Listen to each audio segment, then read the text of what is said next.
it's becoming increasingly important for sociologists to use these new tools and these new concepts, and yeah, I think it'll be very big in sociology, like all the social sciences and the other sciences. I think they'll be connected through this new way of thinking. And it really is a new way of thinking and accounting for the organic growth and development and maintenance and death of collectivities, of social communities, of cultural genres, of languages, of subcultures.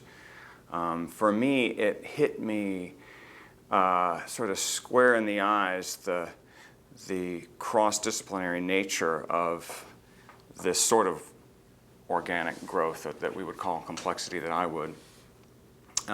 Reading David Christian's book, Maps of Time, which is an introduction to big history, and he tells the story of the universe in this fat paperback.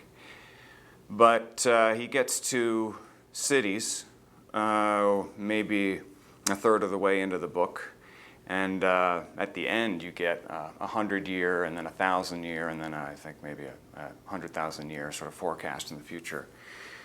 But when he goes he's already talked about stars, and he talks about how stars